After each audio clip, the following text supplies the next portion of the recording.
Phil Darst, and I want to welcome you back to Cooking with Phil. If this is not your first time here, glad to have you back again. And if it is your first time, I sure hope you'll come back again. Enjoy what you see today. Today we're going to cook tuna noodle casserole, and I think maybe you should enjoy it. I'll talk a little bit more about the tuna later.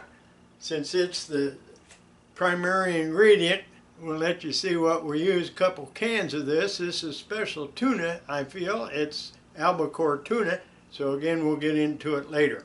Now let's step over here and go through the ingredients right now. Okay, here we are. Here are our ingredients in front of us. We'll go through them one by one and show you what we're going to put into our casserole today, and then again we're going to show you at the bottom what the ingredients of them are. Of course, one of the first things we almost always use early is an onion and dillweed. This is one of my not often used spices. I don't grow it, but that's dillweed. Dill always goes with fish. We're going to make a roux and a cream sauce, so we've got flour and a little bit of butter here. At the very end, you're going to see us garnish it with the scallions here. It always adds a finishing touch. We like to put vegetables in it, so I'm going to put them in there shortly. Coconut milk is another ingredient that I use instead of regular milk in many things, because it gives it a little different and better flavor, I think. Of course, we'll put a little bit of oyster sauce in there and give that a little bit of taste. It does have a tiny bit of oyster in it, they tell me. So vegans aren't going to like it, but they're not going to like tuna either. This is fish sauce, which gives it a little extra fishy taste. If you like fish, that's good. And then toward the end, we're going to put cheese in it. This is already minced up or shredded. A lot of people wonder about the little tiny bit of cellulose in that, but I've never found it bad. This is some cheese that I'm going to grate over here and let you see some fresh grated cheese go in there. Here are our noodles. I'm not going to use the full 12 ounces, but these are extra wide noodles. You know, a while back we made a dish with the Amish noodles, and they were a little bit finer and smaller. These are a little bit bigger and they'll go in a little bit. And of course, one of the last things that we'll use are going to be on the top will be oyster crackers. That's going to go along with the onions and the cheese over here. And then again, the prime ingredient, we're going to use 2 cans of this wild caught albacore tuna. Now, albacore is a little different than other tunas. It's really known as long-finned tuna, and it's called many times the white meat of tuna. It has more fats than regular tuna.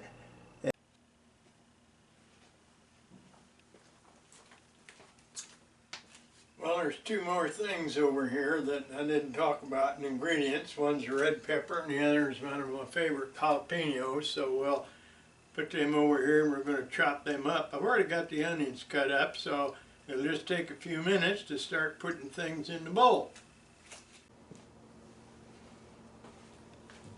Well, you see, I've got the onions already chopped up, and I'm going to start on the pepper now.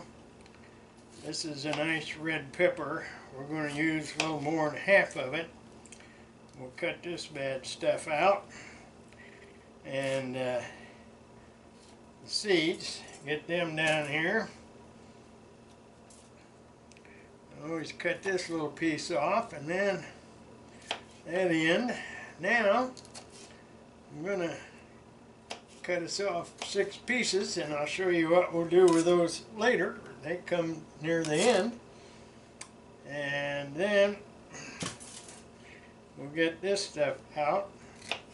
This membrane, I don't know about you, but I never eat it. I suppose it's alright. It's probably pretty good for compost. And I'm just going to sit up a little bit. Give us a little sweetness to what we're cooking here. And then of course the next thing is something I almost always use, is a little jalapeno. So we'll get that minced up and then we'll go over to the stove. But here we go.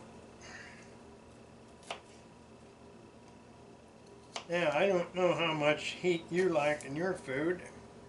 I take quite a bit, but I got other people in the family that aren't as much into it as I am. So I'm just going to use half of this guy, and I'm going to put the seeds in there. So we'll chop it up pretty well. And I'm going to mince it up a little bit in just a second. So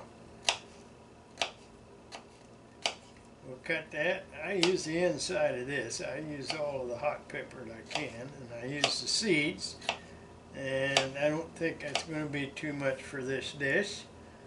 I guess the other coconut oil and everything we put in there is going to kind of absorb some of the heat, but we like that anyway.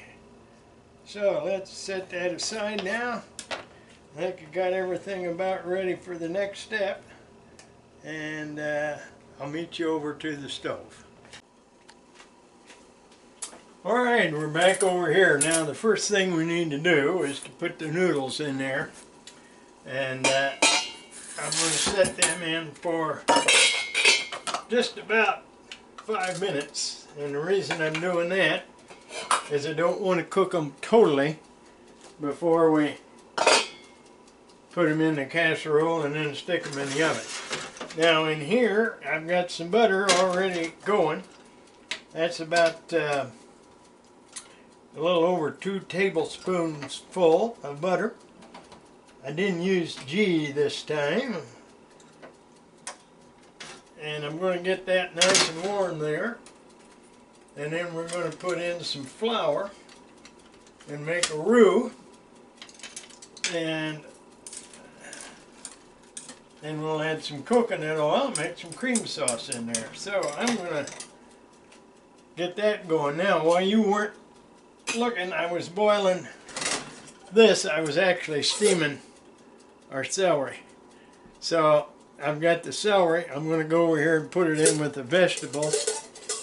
They don't have it in the other vegetables that we had, so I want to have celery in there. It seems to go pretty well in most casseroles. Don't know why, but that's seemed to be a popular thought over time. And we're back now. We're boiling here, and the next step is I'm going to start putting just a little bit of flour in here and see if that's about ready. I don't know if that's going to be ready or not, but we'll check her out. When I make a roux, I like to keep it low, the heat on low for a while so that we don't get a lot of lumps in here. But then the next step is that we'll brown it so that the flour taste comes out, and let it bubble a little bit. I know a lot of times when people make roux, they don't brown it, and that gives it a little bit of flour taste that a lot of people don't know why, but they don't like it. So let's just do that and let that set for a few minutes and see if we can get it to bubble. And then we'll put a few other ingredients in there. We'll see how we're doing here. We're boiling, and I'm looking at the time. We're doing all right because pretty quick we're going to take the water off those noodles. Now, I've got coconut milk, so I'm going to shake that stuff up a little bit. And I'm going to be putting a cup in here in a few minutes. Now, another reason I like coconut milk rather than cream is because it seems to go pretty well in a roux. And let's see, how are we doing here? Are we warm enough? I'm going to warm that up a little bit.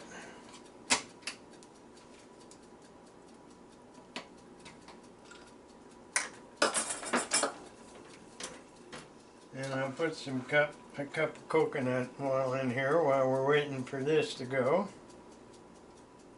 Set that aside for a moment.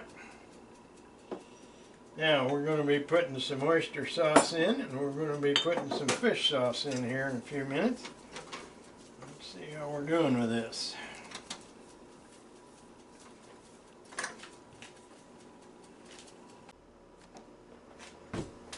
Okay, I'm back over here now, and I'm going to start adding to it. Uh-oh, got me a spatula almost burnt. Now, I don't like to put this in here when it's too awful hot, because again, it makes it floury and lumpy, and we don't like that. So we're going to make a nice cream sauce here, and keep stirring actively while it's getting warm, and we don't want to boil it and get a skin on it. So I'm getting all that roux mixed up in the coconut cream sauce here. And the next step is we'll get a little bit of oyster sauce. Now we'll see how easily this pours out, because I know it's stubborn. I've had it out of the refrigerator for a while, but for some reason oyster sauce is about like jelly. But it's going to give us a little extra flavor that we wouldn't have had without it, so we'll be tolerant. Now there is our oyster sauce in there, and we're still stirring and keeping the roux active and moving. And it's going to get nice and creamy before too long. Now let's see what we'll do next. Next we get some fish sauce. Fish sauce is good. And I got to correct myself again. This is coconut oil. This is coconut milk. I use them both, and I get confused once in a while as to what I've got in there, but they both come out of a coconut tree, and they're pretty good. They're healthy for you, and I think it always adds a lot to a lot of meals. Whoop, got a little more in there than we bargained for it, but we'll see how that works out. So we're going to keep stirring this a little bit, and it's starting to get a little bit thickened. It may come to a boil and get really thick, but the next step is we're going to go over to the other counter in a second where we've got all our other ingredients, and we're going to put them in the regular bowl, and then the next thing we'll put them in the casserole. So while that is getting ready to bubble, I'm going to move on over across the aisle here and start getting ready to put everything together so we can put it in a casserole and bake it. I do have the oven on here at 375.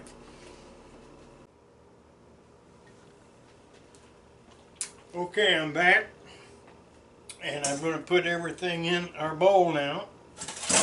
We'll start out with all of our grained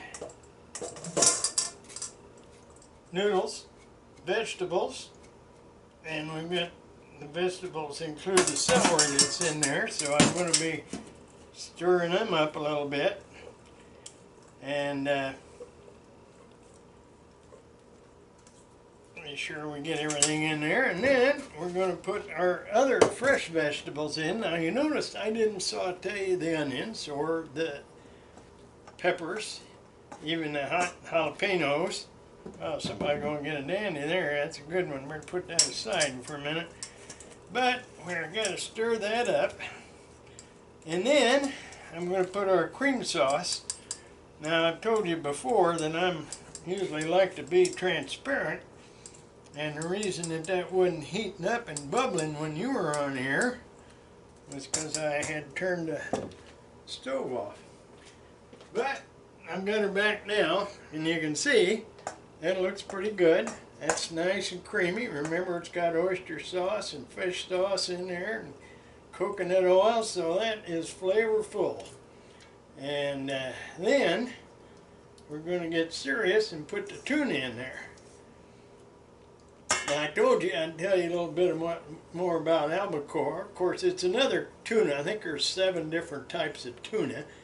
it is harvested in different places in the ocean, mostly the subtropics, but it has the omega acids in there, so it's really better for heart health than other tuna is.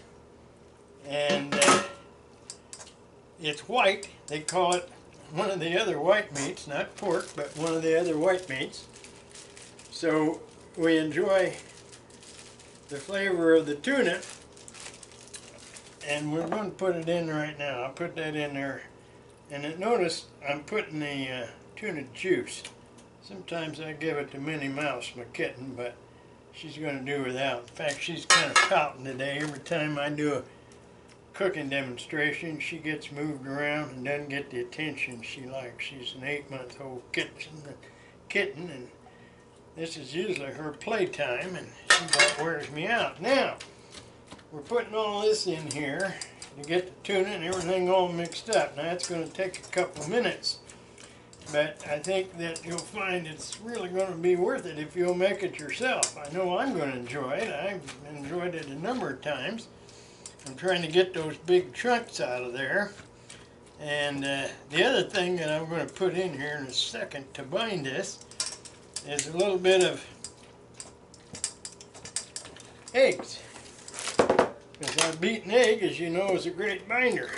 Well, I beat them with this egg beater. I don't know if you've seen an egg beater like this or not. This might be older than you are. This is my mother's, and I don't know how long she had it, but I know she passed away at 88, and that was over 20 years ago. So I picked up a lot of her things out of the kitchen because I'm an only child, and I got all the good stuff. Now, I think what I'll do is I'll just put our dill weed in here now in this, and that way it'll kind of drain a little bit better. So let's see if we got enough for a whole tablespoon of dill weed in there. I think that's about a tablespoonful. I think you're right. So I'll stir that up a little bit, and we're going to put that down in here. As I said, it's a binder. That's one of the things about it. Now, a lot of the casseroles I make, I use a soup, but with that cream sauce, that takes the place of a soup, and the truth is, it's got a lot more flavor than most of the sauce makers that I know. So here we go. Now, the other thing that we want to remember, we're going to have cheese in here. And that also helps hold it together, and it gives it a lot of extra flavor. So let's get a little bit of this and put some cheese in. Let's see. I don't know, you think that's about enough? Let's put a little bit more in there, because we're going to have some more cheese on top. That's one of the things we always like to kind of top things off with cheese. So here goes the cheese. Now we're going to mix that up in here, and as I do that, I'm still looking for tuna that might not be all broken up, because you know it kind of chunky. Comes out of the can kind of chunky. There was a big hunk. Got to get that out of there. One of the things that I will say, in order to be responsible, a pregnant woman probably shouldn't eat this. That's what the FDA says, because as you know, tuna has some type of a bad reputation of having mercury. Now it does, and they say people eat about 2.5 pounds of tuna a year here in our country. In other countries they eat a lot more, but I like tuna steaks. I'm not worried about mercury. I'm not worried about a lot of things, but if you're pregnant or you're going to feed somebody that is, I'm going to suggest that you not give them any of this stuff with the tuna. Give them something else instead. Now there's another big chunk, so I've got that pretty well mixed up. Now I'm about due to put it in a casserole. I'm looking around, be sure I haven't forgotten anything. And I'm going to set that aside. I've already got my casserole dish all oiled up with coconut oil. And I'm going to put this in here and see how much we have. I know that about fills that up. And then we'll go to the topping process, which is fun. I've had the oven on at 375 for a while. And I keep looking down here to be sure we've got it all broken up.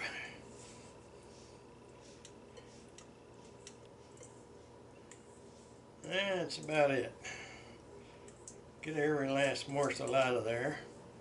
I'm surprised Minnie Mouse isn't around here smelling that tuna, but she's not much on people food. And I guess the truth is she doesn't even eat salmon cat food. She's kind of a special little kitten, I guess she thinks, and she turns her nose up at a lot of stuff, but she's pretty simple to take care of. It's sort of good company. Now, that part of it's done. Now I'm going to shut the camera off just a second to get ready for the next step. Well, we're back. You notice I cleaned up my kitchen a little bit. I like to keep things tidy. Now, this is mozzarella, and I buy it like this in the big blocks because I use it a lot for pizza. One of these days, if you keep coming back, I'll show you my semi-famous pizza. And I've always found that pizza seems to be one of the best things for people to enjoy. They like it better than hot dogs or most other comfort foods these days. And I make a nice pizza. I call it a filled earth pizza because it's a lot different than the Napoleano or Neapolitan pizzas that you see. Now, that was mozzarella. This is pecorino, and it's Romano too. And it's going to go on the top after our oyster cracker crumbs. Now, I was chuckling about the oyster cracker crumbs earlier because I seem to have a big mess when I'm trying to get those all crunched up. So I'm going to set this aside for a minute and start seeing what we can do with these. Because this is going to go on top. Get the roller here.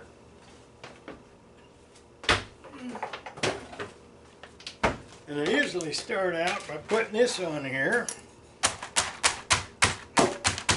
and crunching them a little bit.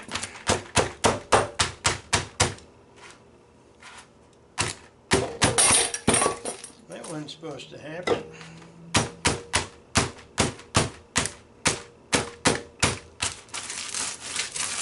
I like to do it this way, and it gets most of them all cut up in there. You know, I never really figured out why people put cracker crumbs on top of stuff, but it seems to be a popular thing, so I do it as well, because that was a part of the recipe. This is my recipe. I've seen other recipes for this, but like I do everything else, I get a recipe, I try it out, then I want to tweak it a little bit. Now, we're going to see if we've got enough. So we'll set that aside so we don't spill it, and we'll find our casserole here, and we'll start by moving these around and putting them on the top and see if we've got enough. I guess we might. See, I did get some on the floor, and I guess the reason I don't like to do that because I'm the only one around here ever cleans up the floor. I'm going to put a little bit more on there and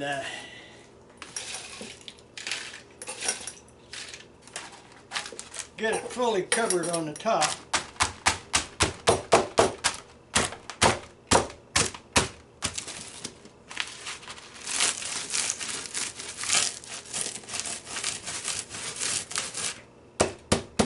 There, that's coming along pretty well. Okay, let's see if that works. See if that'll cover it up.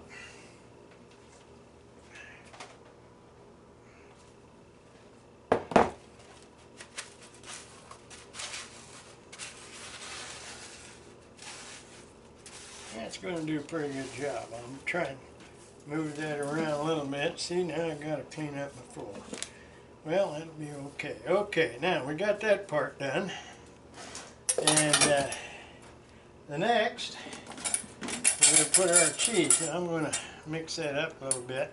I like to put mozzarella on here because mozzarella seems to melt differently than most other cheeses, and it kind of holds down the breadcrumbs, gives it a little bit of flavor on the top, but that pecorino and romano on the top gives it a little bite.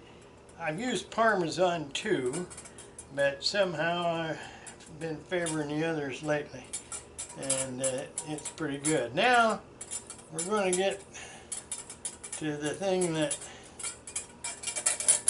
you might have thought was coming, and we're going to chop up our onions here.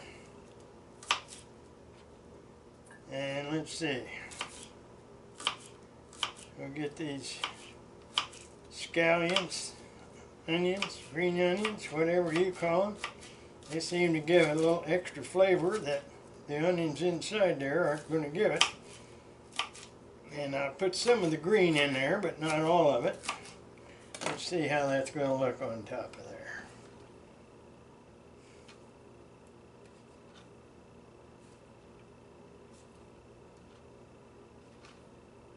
That's coming along pretty good. I think we got just about enough onions. What do you think? Let's see here. That gives it just a little bit flavor. Now, we're going to get our other cheese. Just so we got enough cheese on here. And yeah, that's 4 different cheeses. Now, I'll show you why I saved those earlier. 1, 2, 3, 4, 5. I counted right. There's 6. Right there, we got it all set. I think we've got everything done. It'll be interesting to see what I might have left out. Sometimes I don't know until I watch the editing, but I think we got it all done. Now, the next step is we'll see where we can find the lid, and then we'll put it in the oven. So I'll be right back in order to do that step. Well, we're about ready to put it in the oven. Now, I know you could put stuff in the oven, but I just wanted to see we're really doing it. So we'll open the oven up. I think I've told you I've got it set for 375. And we'll put that in there right now. Shut the oven door. Set the timer for 30 minutes. And when it comes out, I'll take it out and I'll be over at the table and sample it and let you see whether I like it or not. While I'm here, I'll show you, this is my harvest. I picked these up yesterday. These are my serrano peppers. If you've seen some of my other videos, I showed you my little herb garden outside, and I pulled all these off. I'm going to make some more hot sauce one of these days. These are some that I've already made. If you like hot sauce, I've got some up there. That's a store-bought kind, but this is mine. That's serrano with mango in it, and that's serrano regular. That's hot, and that's one of the earlier serranos that I made. So if you're really interested in it, leave me a message in your comments, and if you want to see more about pepper sauce, I'll show you how I make it. I do it a little differently than some of the other people on YouTube. So I've enjoyed having you today. I will see you shortly back over at the table, and I'll have a bite to eat and wish you could join me. I thank you for being here. Again, if it's your first time, I hope you'll come back. I hope you'll subscribe. Love to see you hit that bell so that you can see our next videos, because it's got a lot of good things I think are good coming up. And tell your friends about it. Share it with somebody and like it if you will. So thanks again for now, and see you at the dinner table. Bye-bye. A minute, I'm going to cut this out right now. Don't know if I'll eat any at the moment because I know it's fiercely hot. It just popped out of the oven, but we'll see what we've got. It's nice and firm, I'll say that. There is one serving. Let's see if we can get it out of there without embarrassing myself. Goodness sake, not too bad. There we go. Well, I think I'm going to sit down and maybe take a bite. If I can stand it, don't want to set my tongue on fire, but I can tell you that there's a lot of good stuff in here. So we'll see how it works out. It is hot. It might be too hot, right, Minnie? I'll have a little sip of coffee. I've been sipping on this earlier. Sure glad to have you here today. I hope you'll try this.